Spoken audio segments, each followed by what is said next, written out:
In 1972, a Ford dealer named Jack Stratton looked at the humble Pinto and saw something nobody else did, a potential race car. While everyone else was writing off this economy box, Stratton was busy creating a monster called the Pinto Pangra. This isn't just a story about a car. It's about seeing potential where others see problems. By the end of this video, you might just be searching for a Pinto of your own. Now you might be thinking, a Pinto? Really? The Pinto's promising start. Picture this, it's 1970, and Ford just rolled out a new car that's about to shake up the automotive world. The Pinto hit the scene as Ford's answer to the import invasion. A $1,900 compact that promised affordability and efficiency. But this wasn't just another economy car. Ford had big plans and even bigger expectations for their new subcompact contender. The Pinto was designed to be a lightweight warrior, tipping the scales at around 2,000 pounds. This made it nimbler than many of its competitors, including the Chevy Vega. Ford was betting big on this little car, hoping it would help them reclaim ground in the small car market that had been steadily lost to imports. As the Pinto started rolling off the assembly lines and onto dealer lots, something unexpected happened. Sales figures started pouring in, and they were looking good, really good. We're talking about a car that was flying off the lots faster than Ford could make them. The American public was smitten with this new compact, and Ford could barely keep up with demand. But here's where it gets interesting. While most people saw a basic commuter, one man saw something entirely different. Enter Jack Stratton, a Ford dealer with a vision that would make most people think he'd lost his mind. He looked at the Pinto and didn't see an economy car. No, Jack saw a race car waiting to happen. Now you might be wondering how anyone could look at this modest little Econobox and see a speed demon.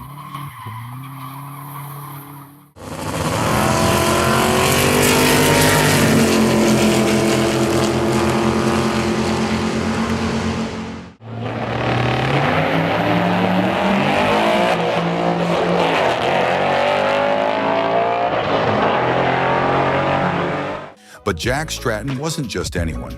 He was a man with a knack for spotting potential where others saw limitations. While the rest of the world was focused on the Pinto's affordability and fuel efficiency, Jack was dreaming up ways to unleash its hidden performance capabilities. This unexpected twist in the Pinto's story highlights an important truth about the automotive world. Sometimes a car's true potential isn't immediately obvious. It takes someone with vision and imagination to see beyond the surface and recognize the untapped possibilities lurking beneath the hood. The controversy that almost killed the Pinto. Just when the Pinto was running smoothly, a storm hit that would have sent it careening off the road forever. But here's the shocking part. What if all you thought about the Pinto's safety record wasn't true? It all started in 1977 when Mother Jones magazine broke some stunning news. They claimed Ford knew they were selling a dangerous vehicle, pointing out problems with the design and safety of the Pinto. The magazine asserted that while a problem with the location of the fuel tank on Ford cars, potentially leading it to break during a rear-end collision, was indeed found by their engineers, fixing the problem was just too costly for the company to do. Suddenly, this inexpensive compact wasn't Ford's golden child. It was branded a four-wheel death trap. The National Highway Traffic Safety Administration, NHTSA, got involved and conducted crash tests that appeared to confirm what everyone feared. Their results suggested that the Pinto was more likely to leak fuel from its tank in a rear-end collision than other cars of that time. These findings touched off a public relations disaster, causing a lot of attention from consumer advocates and government officials.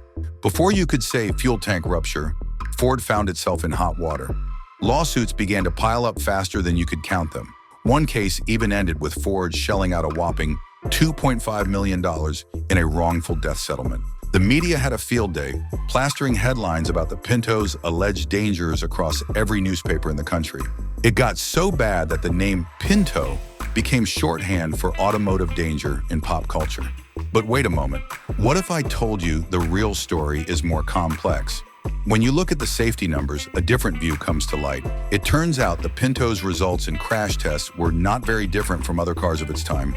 In fact, outside studies have shown that the Pinto's ability to withstand crashes was comparable to, and in some cases, superior to its rivals. So why was the Pinto criticized so much? It was a mix of many reasons. First, the Pinto was very common. Its low price made it easy to see on American roads, which made it a target. Then there were the shocking claims. A car that could blow up in a minor accident? That's the kind of story that sells newspapers and keeps people watching the evening news. On top of that, there was an internal Ford memo called the Pinto Memo that looked like it put saving money above keeping people safe, and the story almost wrote itself. That is the most intriguing thing. People paid so much attention to the Pinto that they forgot many cars of that time had similar safety problems. The Pinto was not the only dangerous car. It was that cars weren't as safe then as they are now. The 1970s was a time before the modern crash test, airbags, and stronger car designs became the norm. In this situation, the Pinto was not as different as people thought. The Pinto controversy turned into a cautionary tale. It wasn't just about the car, it was about how companies should behave, keeping customers safe, and how the public perceives them. Ford later recalled the Pinto and added a protective shield to cars in order to help prevent fuel tank fires. But by that time, the damage to the Pinto's image and to Ford's bottom line had already been done. Today, the Pinto is a symbol of an important time in car history.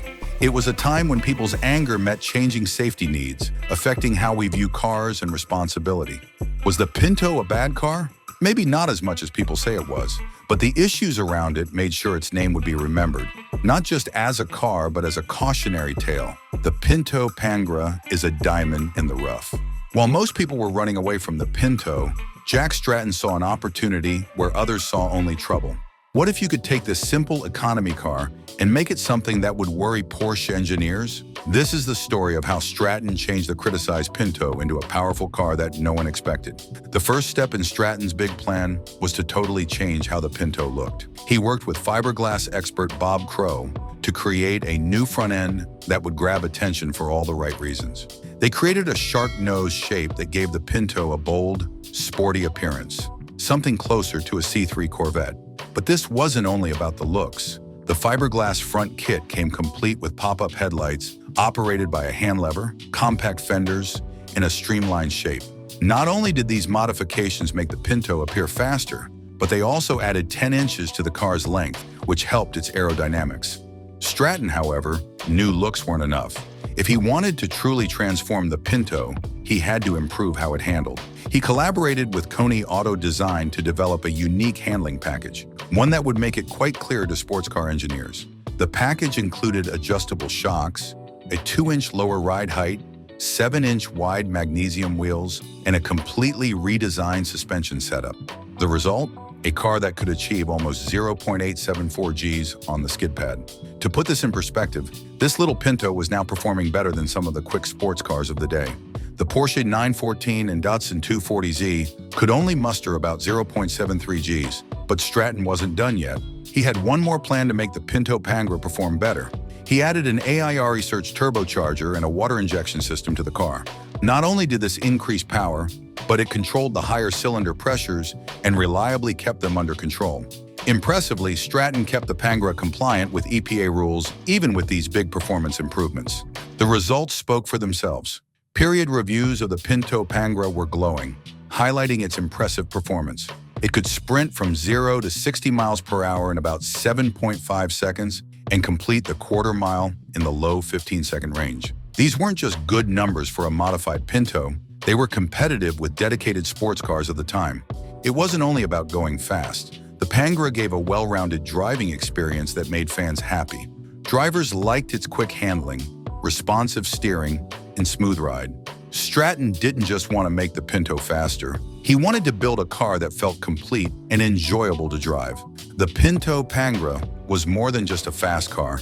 It made a statement. It proved that even cars that are looked down on can do well with good engineering and creativity. Stratton's work changed the Pinto into something people wanted, a unique example of a car that could overcome its bad name. Even with its features, the Pangra was still a special option. The expensive conversion, which almost doubled the price of a regular Pinto, meant many buyers could not afford it. Because of this, only a few were made, making it a rare treasure for collectors now. Looking back, the Pinto Pangra shows how strong innovation can be. It changed a car often made fun of into one that earned respect. Stratton's work was a bold challenge to what was normal, showing that even a simple economy car could become something special. Turbocharging the Pinto. If you think the Pinto Pangra's performance is amazing, wait until you hear about the crazy things going on inside. Try telling someone in 1974 that a Ford Pinto can be quicker than a Porsche, and they would probably laugh at you. But that's exactly what Jack Stratton and turbocharging pioneer A.K. Miller set out to do. Turbocharging a small engine is not easy. Stratton and Miller began with the standard 2.0-liter SOHC engine.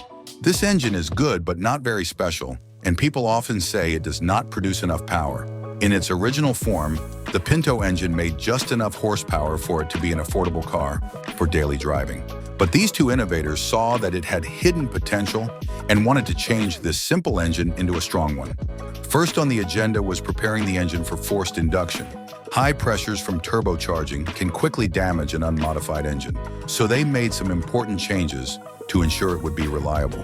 They lowered the compression ratio to 7.1 by changing the pistons and combustion chambers. Although lower compression might not seem like a good idea for making power, it is necessary when adding the high boost levels they planned, about 10 psi. This helped prevent pre-ignition and ensured that the engine could take on more stress without blowing a gasket. Next was the main part of the change, a specially chosen AIR Search turbocharger. At a time when turbocharging was new in cars, this was very advanced technology, but Stratton and Miller didn't stop there. They included a water injection system, something quite unique and creative for that period. It sprayed a fine mist of water into the intake manifold, which was effective in cooling the intake charge to reduce the chance of detonation and to help stabilize combustion at high boost pressures. The water injection was not only a way to improve performance, but it also came in handy with an increasingly bothersome problem: meeting the emission standards. Stricter EPA rules came into effect in the early 1970s, and many cars designed for performance had a hard time staying legal on the streets. The water injection system helped to lower nitrogen oxide emissions by controlling combustion temperatures, which allowed the turbocharged Pinto to meet the rules without losing power. With the turbo system in place, the results were nothing short of amazing. The turbocharged Pinto went from 0 to 60 miles per hour in 7.5 seconds, which was incredible for an economy car of that era. Even more impressive, it finished the quarter mile in the low 15-second range. To put this in perspective, this hot Pinto was capable of accelerating faster than the Datsun 240Z and even Porsche 914, both considered to be top performers of that era. But it was more than just the numbers. The hot Pinto promised a unique driving experience. That turbo added power in an exciting way that changed the character of the car altogether. Drivers could feel the rush as the turbo kicked in and thrust them back into their seat with a feeling of urgency that no regular Pinto could deliver. Though clever, turbocharging was a rare and novel idea in the early 1970s. The Pinto Pangra was unlike most other cars. Its high price and low numbers ensured it would never be everybody's favorite. But for those lucky enough to drive, or even see, one of these turbocharged Pintos, there was no doubt this was no ordinary car. Today, the turbocharged Pinto stands as a testimonial to innovation and daring in an era of rising regulatory challenges and performance stagnation. Jack Stratton and A.K. Miller didn't just turbocharge a Pinto, they redefined what was possible with an economy car, leaving behind a legacy that continues to inspire both enthusiasts and engineers to this day. A Ford Pinto outrunning a Porsche? It may have sounded crazy back then, but through their ingenuity, it became a reality. The Pinto Pangra wasn't just a car, it was a testament to the innovative spirit of automotive enthusiasts like Jack Stratton. Today, these transformed economy cars have become rare collectibles, with only a handful remaining. They're sought after by collectors who appreciate the vision and skill that turned an unlikely candidate into a high-performance champion. So next time you spot a Pinto, take a closer look. You might just be eyeing a hidden gem of automotive history. These rare survivors highlight how passion and ingenuity can elevate even the most unexpected vehicles to legendary status, proving that true automotive greatness isn't always found in the obvious places.